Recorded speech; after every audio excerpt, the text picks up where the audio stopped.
I had a lot of problems. I had What kind of problem would a child born in Europe with all the advantages be going through? So, all right, guys, welcome to LapoteeTV, the only YouTube channel that brings you interview with African personalities here in the diaspora. Look, LapoteeTV has gone far and beyond. Today, I'm here with another guy who is very prominent here in Germany. Even though this guy is not an African, but he's mixed with the African community and he's got so many good music out there that he's doing. So today we want to have a conversation with him so that we're going to get to know him. So Martin, it's nice to have you on Lapotee nice TV. to meet you. For somebody who is watching you for the first time, who is Martin? That is a difficult question because I'm many things. For me, I'm a father of two. I'm a nurse. I'm a musician. I'm an executive producer. I'm doing a lot of social projects, trying to help people in Kenya and trying to support other artists in Kenya. And I'm doing a lot of things at the same time. And so, yeah, I'm a lot of things at the same time. It's interesting you're really saying this. What we hear these days, mostly when people are doing things online, is that people need to find their niche. How is it that Martin is doing all these things together? Doesn't it look like a lot for you? It's a lot, and it's maybe the reason why I'm not so famous right now and not so many people know me, because I've also first I've worked with a band that was called Friends of Lands. Then I had released an LP with a pseudonym. My name is Nase, and now I'm starting as Martin Original. So I've changed the name very often.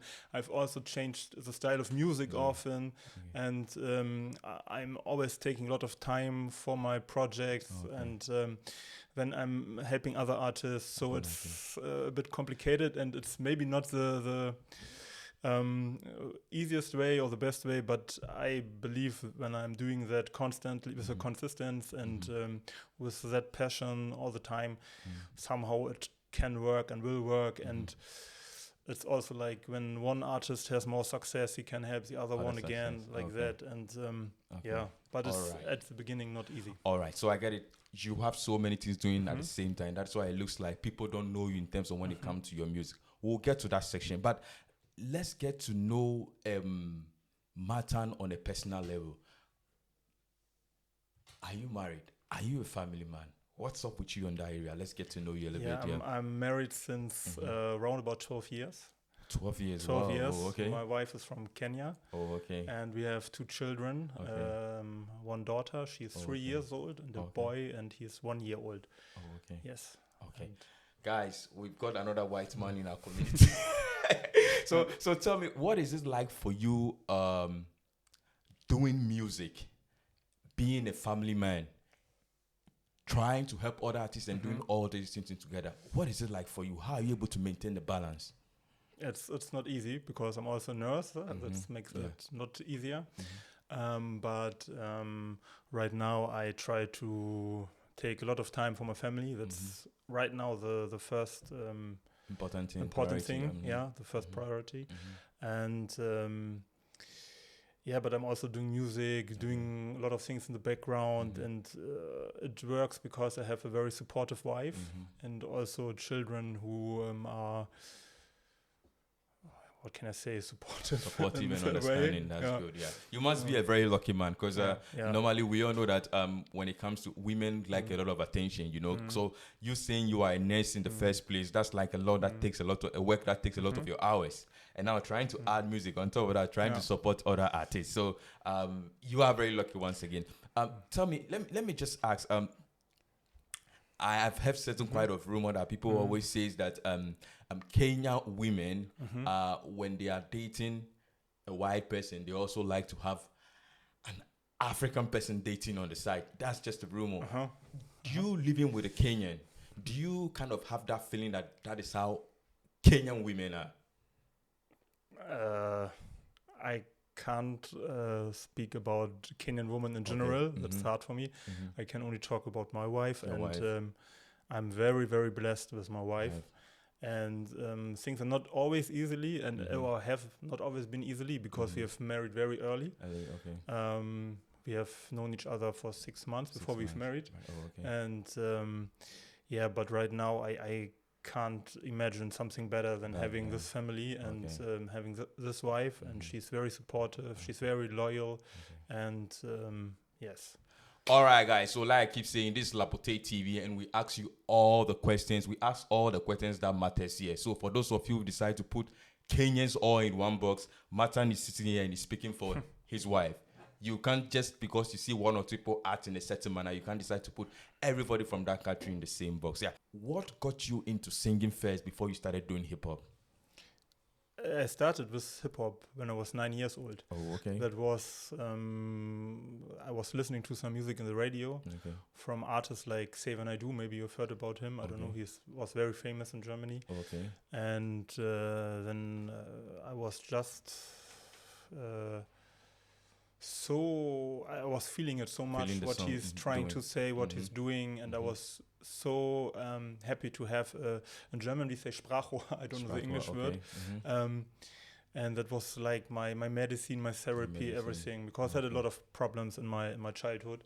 So that was really my way out of a lot of problems I've been going through when I was a young boy, teenager.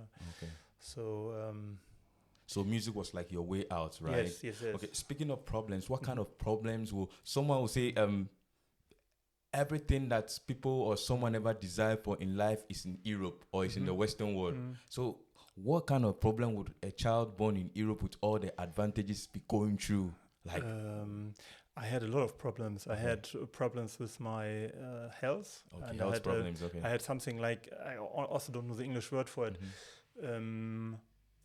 I had problems with head pain, but I had also problems with something that you call in German nervous tick. Like I had like I made always like that, something like that. You can imagine what I'm. And then I was getting bullied a lot in different places, and I was really like depressed. I had problems with fear and all that stuff. And I went even to therapy when I was very young. And the thing that kept me alive was music. Yes. And I found a way out of all that depression and panic and stuff through music and through my wife. Tell me, when we started, I tried to ask you how come you have so many things doing.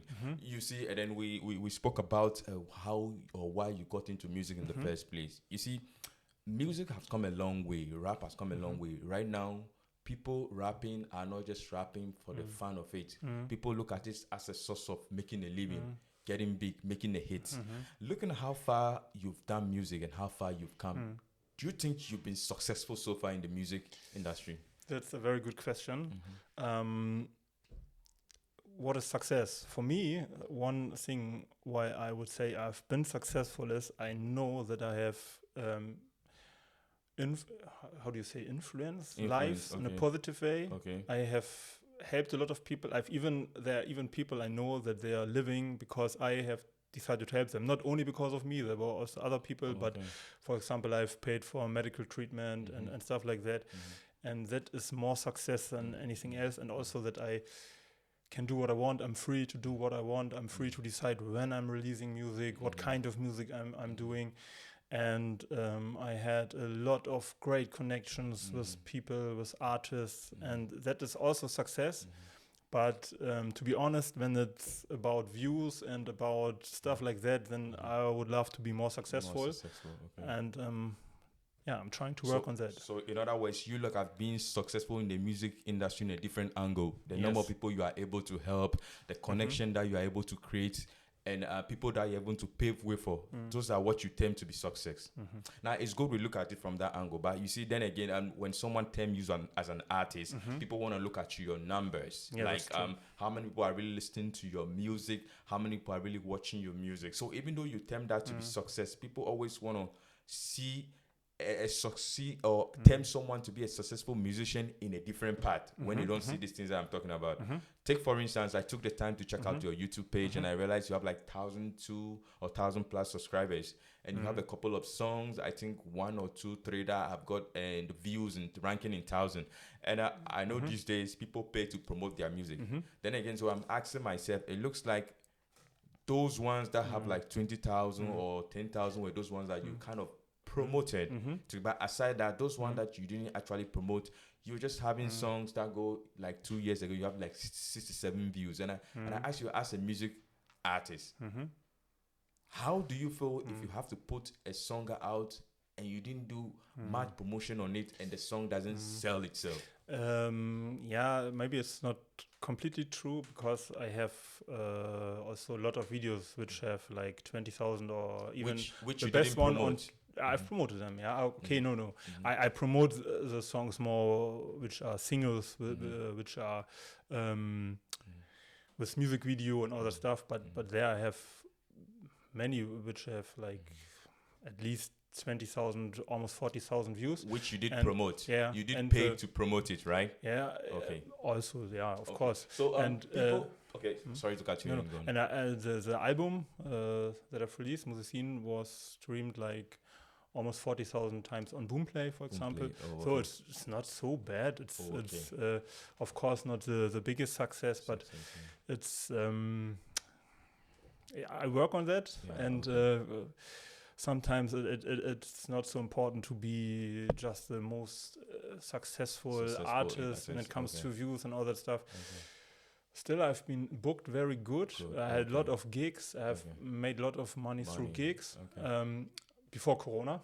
After that, it was a big issue, and now I have to see how it can getting better again. What's the biggest paycheck you've ever had performing on stage, or biggest money you ever had performing on stage? Normally it was like, but it was a lot of gigs. So when I had 3 gigs in a month, I had my 1,000 euros. 1,000 euros. Yes, for 3 gigs. As an artist, it's not bad. If we look, Germany, it's very big. You know, Germany has a population of plus foreigners and everything, 80 million plus, if I'm not wrong. Yeah. So as an artist, and you having a song, and you just getting like 1,000 for 3 gigs, like you put it in a month. Do you tempt that for you to be successful in the music career like that? It's not like a superstar level. Of course not. But it's not bad. And I had also get money for my first album. I got money for workshops that I did and all that stuff. So it was not so bad for a long time.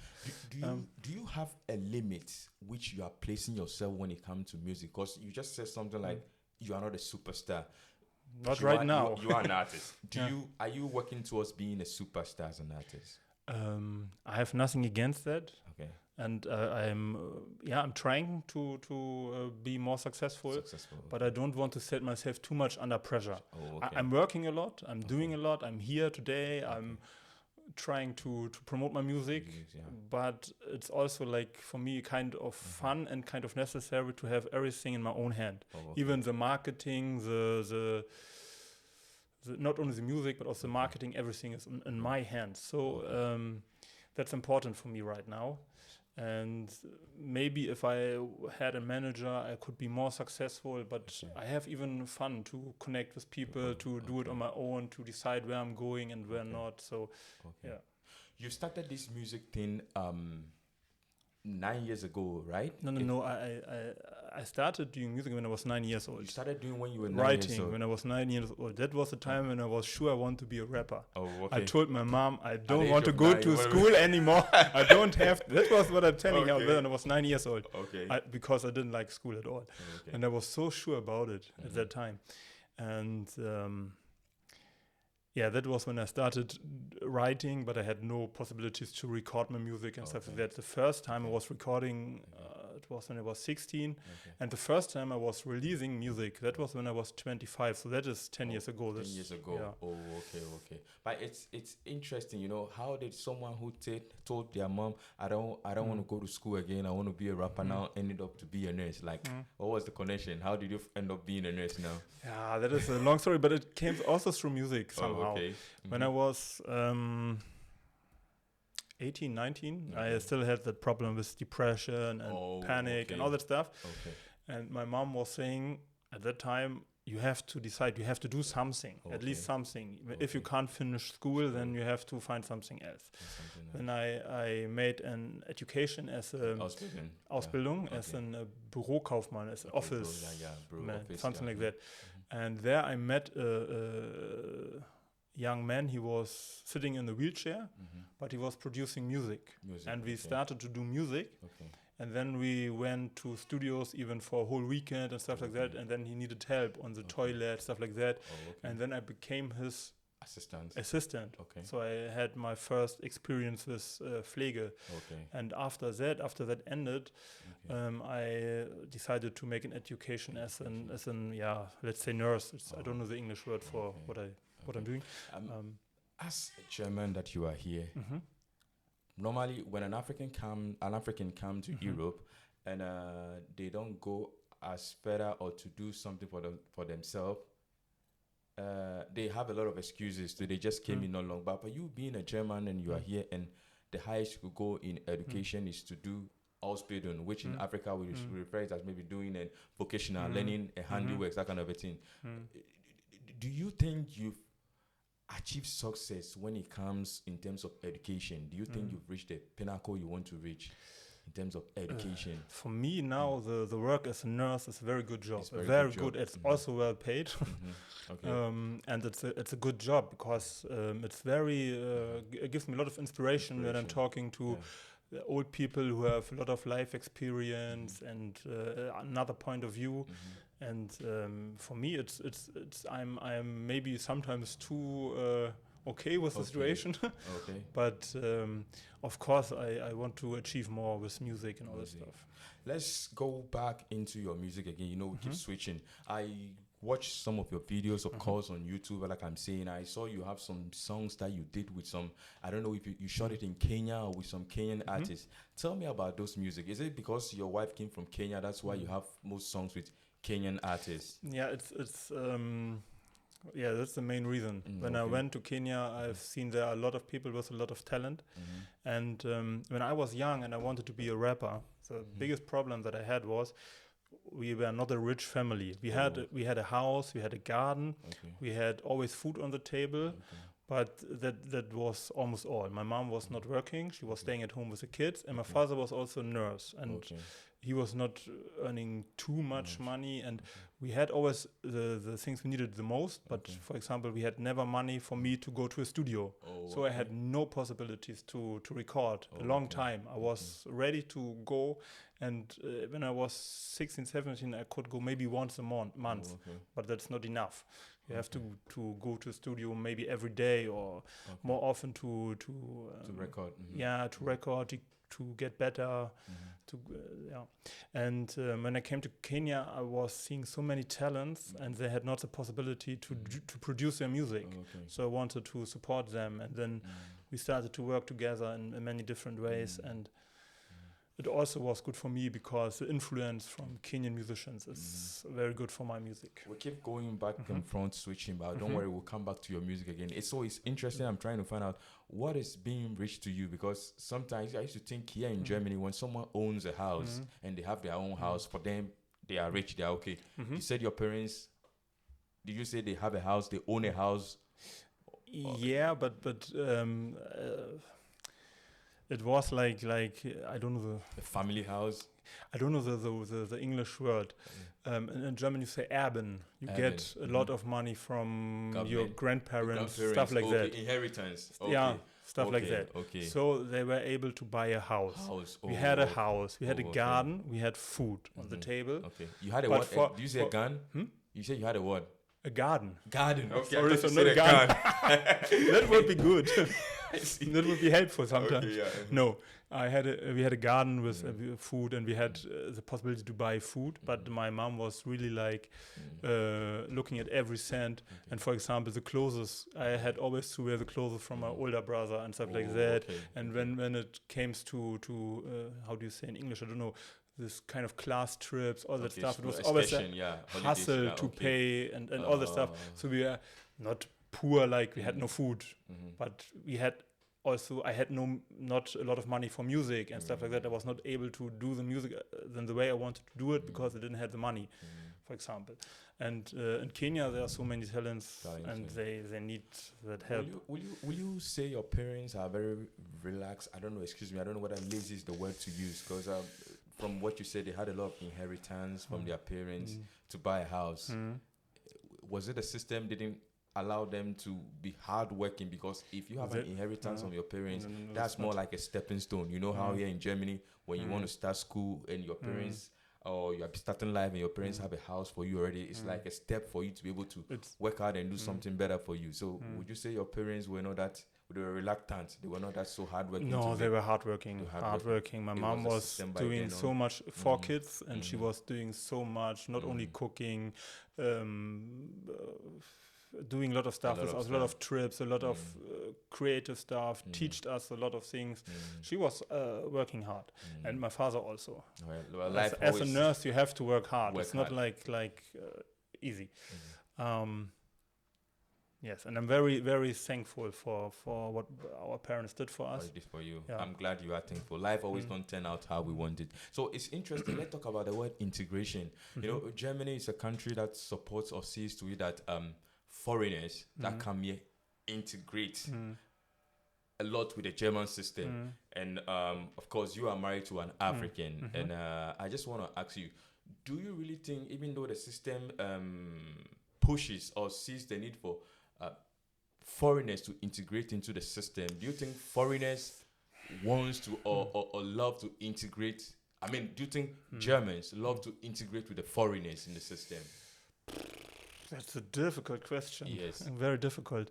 There are so many issues on the same time. We Germans, we are normally very reserved, very on our own stuff, things like that. And we are, I don't know. Yeah, we are complicated somehow. It's not easy to get in contact with us sometimes. Yeah, I forgot what I wanted to say. It's okay, but I guess the message is clear. So if you are watching this video right now and you are also thinking the way I'm thinking, he's just coming from a German, and integration is one thing that the government is pushing, that foreigners always integrate. But like he said, Germans can be a bit reserved and complicated, and that is why sometimes you don't see a whole lot of, even though that's what the system is pushing for, it's hard for Africans or other people to really integrate themselves with the German people. And not to cut you, sometimes I always think culture plays a role inside all this thing, because I quite remember I've always think, and when I came to Europe first, I feel like Europeans have a different kind of vibe, you know. So when you grow up in a different place, and even though you are in a place, you feel like you want to be friends with a lot of Europeans and stuff. Our way of having fun is different from your ways of having fun, you know. So I guess that is what the struggle is. So I would say it's a double way thing. Africans have their way of seeing things. Germans are always reserved, also, like you said. So tell me, how did you end up marrying an African? I want to hear the story. The story is what is the story? The first time we've met was in Lübeck. Okay. By accident, you can say. It was not planned or something. It was like a house party. Okay. And we were both not really invited, but we came with friends from the friends, from the people who are living there. Oh, okay. And we had a good connection from the beginning, and then we have been dating for a while. And that's and that's how it just started from a party. All right, guys, in case you are white or you're African and you also want to meet some white go to a house party, that kind of a thing. Go to a house party. That is where all those kind of things start. Yeah. So Mattan, still with you now. So let's now get a little bit into your music, like you said. So I think the last time you released a song or something like that, what is it, 7 months ago? I think more. It's 2 years ago. 2 years ago, I think. 2 years ago. But I think the last time you posted something on YouTube, I think it was 7 months ago. So I was thinking that was kind of, So tell me about your song. You have this song that it looks like, I don't know, I saw the video, whether it was shot in a hospital, and I realized at the end of the day, either you were wearing your nursing clothes or something like that. Tell me much about that video. Trust me, I didn't hear 50% of what he was saying, but at the end of the day, I realized you were in a hospital. Tell me about that video. I think I know. Now I know what video you mean. I wasn't sure. It was when I was in school, when I made the education as a nurse. Okay. And we had that project about violence in that job. The violence that can come from a patient, but also from a nurse, which has so much struggle at work and which is getting, in German we say überfordert. I don't know the English word right now. Yeah, and I've made that song about it, and it's about how a nurse is really being aggressive to a patient because of different reasons, and it was to make sensitive for that topic, for that problem, and yeah. Okay. Thanks for releasing such song. Day in, day out, we hear cases like that about a nurse being aggressive towards a patient like that. So thanks for using your music as a channel to pass on such message. Tell me more about, so growing up as a young man, who were some of the artists that you were looking up to in terms of music or rap? At the beginning, it was from Frankfurt, all the German artists from Frankfurt, because they had a bit more street credibility. They have been a bit more serious. Before that, there was hip hop from Hamburg, but the Hamburg guys were more like fun and stuff like that. And I was more for the people who are depressed, who are going through hard struggles, who are like more serious, more rough. So it was people like Moses Pelham. It's a very famous artist and producer here in Germany. Azad, I don't know. I guess you don't know the names. I don't know. Honestly, to be honest with you, I'm much more familiar with the artists and the record labels and stuff in the States, in America. You know, so I'm not familiar with German artists. So, but was there any? We all know that rap and all those things originated from the America. Was still what I'm saying. So, was there any artists you were looking up to by then that you?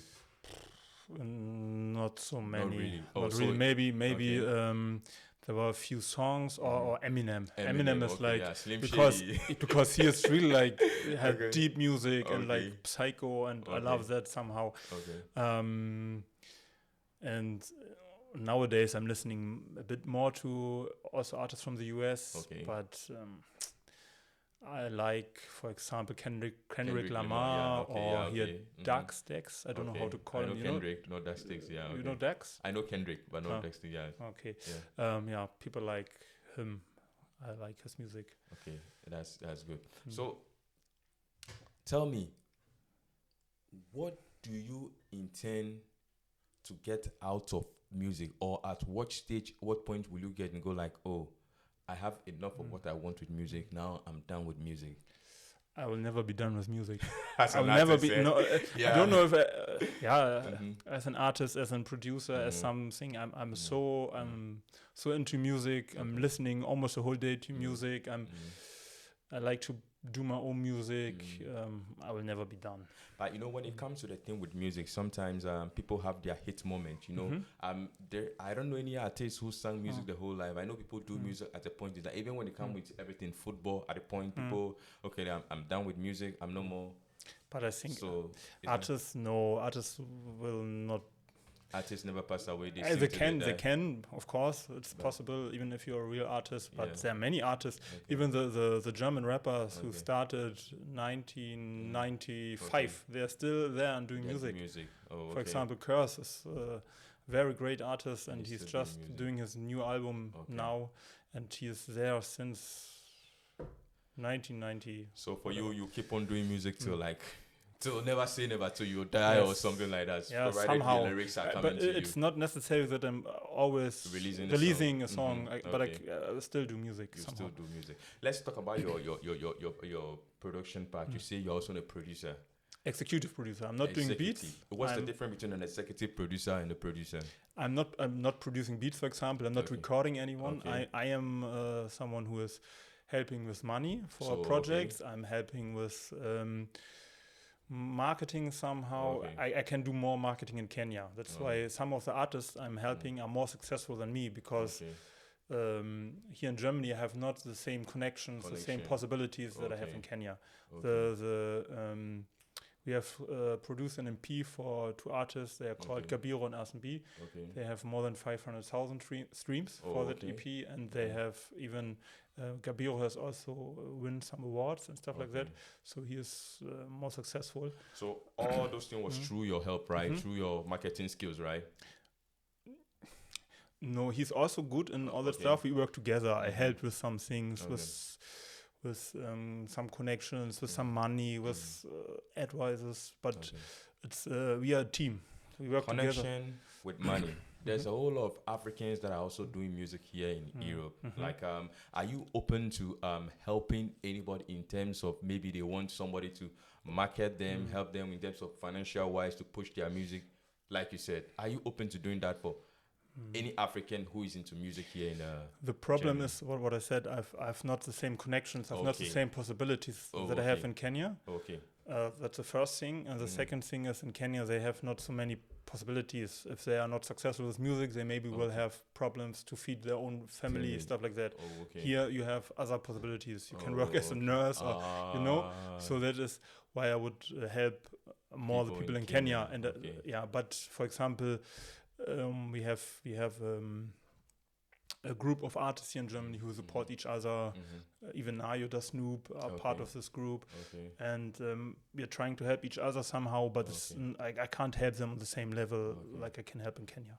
All right, guys. So like you saying, this is a LapoteeTV where we grant interview with personalities, and today I'm here with the man Mattan, and like he's saying, he's an artist himself, and he's been helping other artists. But for him, he's more focused on helping artists that are based in Africa, Kenyan to be precise, because he said there he's got a connection. And one of the reasons why he like helping those artists there, because they feel like for most artists that are there, that's their way of surviving. He wants them to have a good living, but he's not open to helping or help to market any African artist that is here now. So if you are an African and you're somewhere in Kenya, just look for Mattan and inbox him and tell him your situation. He's going to come around to help. So Mattan, tell me, so what's going on for you in these few days? Like, what does the future hold for you in terms of music, family, and everything that is going on? What's next on your table right now? Right now, I was smiling a bit when you're saying inbox me and all that stuff, because right now I try to focus first a bit more on myself. Yourself, because I think it's necessary. Before I help others, I have to get bigger in the industry. Then it will also be easier to help others, but it will take some time now, because a big problem was Corona that has really give us big trouble, because almost all the artists I'm working with, and also me, we are more successful with live music, with gigs, and we have all been paid not so bad, even the artists in Kenya. But after Corona, it stopped completely, and even nowadays, when you have the possibility to get a gig, you won't be paid well, or it's difficult since Corona. So right now, I try to focus a bit more on myself. But before I even start producing new music, I enjoy time with my family right now. My son is 1 year old. My daughter is 3 years, and they need a daddy. I need my children. I need my wife. So I take time. I'm doing a lot of things like writing lyrics right now, preparing things, think about how I will do everything. I have even a title for my next album. Oh, okay. I want to hear it. Yeah. Let me wait with it for a bit. All right. But it will need time, and I can't tell you how much right now, because Let me ask you. So even though you've been doing all this thing on your own, looking at how far you have come, as a German that you are here in the system, are you looking forward to any big German record label signing you or working with you, or you are just comfort in your own confinement as you're working? When I was young, I've tried to connect with labels in Germany, but right now I don't want that anymore, because for me it's very important to be really free on everything, independent. I can decide when I'm doing music, what kind of music, with who. Many artists who are signed, they're not even allowed to make a collab with every artist or other artists, or only from the same label, stuff like that. I don't want that. I want to be really free with everything, and I like that. But you know, when you are signed on the record label, it's business. They are investing on you. So when they give terms like you don't have to do music with such a person, so and so, A, B, and C, I guess they are investing in you. So they have to protect their investment. Yeah, of course. If you're an artist and they see something bringing you, if an artist is not bringing something huge, they don't see a need to have you do a song with them. So don't you think it's more like just because you don't want someone to decide for you, you don't want to get more successful? I believe I can get more successful with because every time I'm doing a new project, I learn out of mistakes. I can get better with everything. I can get better connections, and I want to be the proof that it's not necessary to work with big labels. But of course, they have a lot of advertisements. Advertisements. Yeah, correct. And it's good for artists to work with them and all that stuff. But for me, I think it's not the right way. So, all right, guys. So there's not much to be said. I've been here with the man Mattan, and he's a German, he's a nurse / a rapper as well, and he's a family man. And like he said, sometimes when you are doing music, you don't necessarily need to be signed on to a big record label. He believes he can gradually be doing what he'll be doing and get where he wants to be. He's been getting gigs so far, and I think he's okay with where he is. So if you're also somewhere out there and you are doing music and you think until you are signed onto a huge record label before you're able to make the impact that you are going to make, it's not always like that. You can start with the way you want to go, and with time you can make things good for yourself. And like I said, don't forget, if you're in Africa, especially Kenyan, and you want someone to help you with music, Mattan is the one. But for now, you have to wait, because he says he's working on himself. Probably when he wants to start giving help to people doing music again in Kenya, he's going to make it public. So, Mattan, I want to say once again, it's nice having you on LapoteeTV. Thanks for having me. Just before we go, is there anything you would like to say to your audience watching you? Yeah, not so much. I'm very, very grateful for all the support that I have experienced so far. I'm happy about more support. Okay. And as I said, I'm happy right now where I am, but I wouldn't be happy if I would stay here forever. I want to go further. Yes. Okay. So I appreciate everyone who's willing to help. Check out my YouTube channel. If you like the music, feel free to share, to comment, all that stuff, and support LapoteeTV, because this guy is also doing a very great job, and I'm very happy to be here. All right. Okay. So you just heard it from the man Mattan. More support is always welcome. So let's support the brother, man. He's doing good things out there, giving aids to people in Kenya and stuff like that. The least you could do is support his music. Once it gets big, I'm sure he will come back to supporting more artists there. So once again, I want to say it's nice having you here again. Thanks. All right, yeah. Bye. Ciao.